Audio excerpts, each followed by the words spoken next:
Police are now offering a $35,000 reward leading to Couch's arrest, but they warn he is considered armed and dangerous and should not be approached.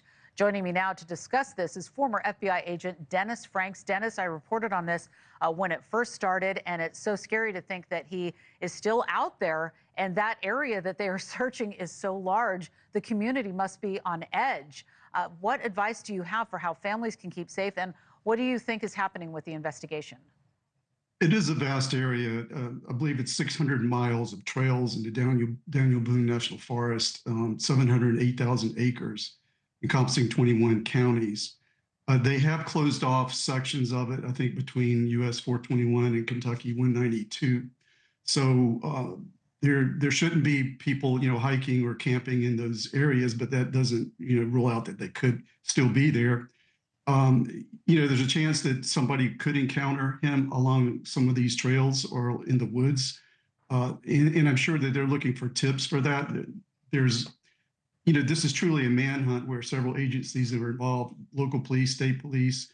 There are trained trackers from local police agencies, state police agencies, and FBI is involved. They brought in dogs, bloodhounds to search.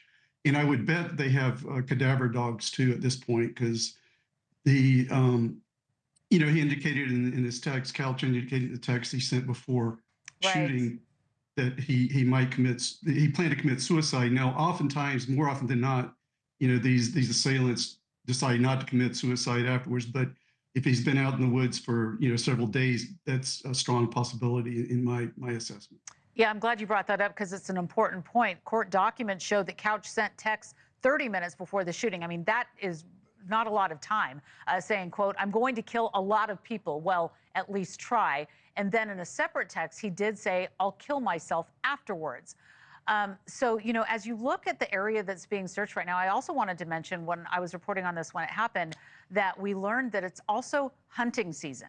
And not everybody watches the news, right? You may hear about this locally as well, but not everybody knows what's going on. So I'm imagining this huge area, possibly hunters out there, they might come across him in the woods somewhere. So what do you think about that part of the investigation, and how can those people stay safe?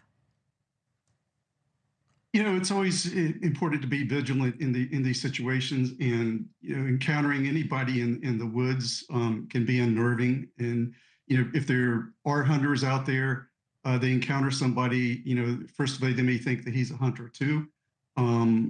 If they're not aware of the situation, if they are aware of the situation, then obviously they're probably going to take defensive positions, and hopefully there's not an encounter there. It's dicey. It's a lot of territory. Going back to the search for Eric Rudolph, the bomber in the 1996 Atlanta Olympics, it took years before he was apprehended, but he was apprehended.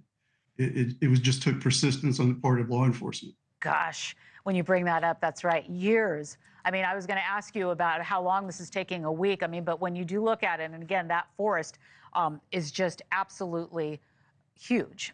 So the searches caused the schools to close. As an official, former official, how much longer should they stay closed if the search does not end in the next week or even a month, and God forbid, goes on even longer? Yeah, that's a very good question.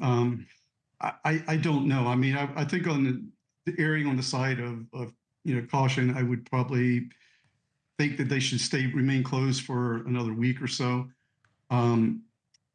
The search area also is a factor, because normally someone can walk as much as 20 miles in a day. Now in dense forest, it's probably going to be cut in half or less than that. So 10 miles a day. It's been 7-8 days now. So it's a chance he could be 70 100 miles away. But then at the same time, he would have to have had food, some kind of water sustenance to rely on. It's probably not that easy to find in the national forest. I don't think he's a survivalist. There's no indication of that. So maybe he has had some of that training that he didn't have it in the military, I don't believe. Right. So it's really truly a big puzzle right now. Thanks for watching. Go to joinnn.com to find NewsNation on your screen. And don't forget to click the red subscribe button below to get more of NewsNation's fact-driven, unbiased coverage.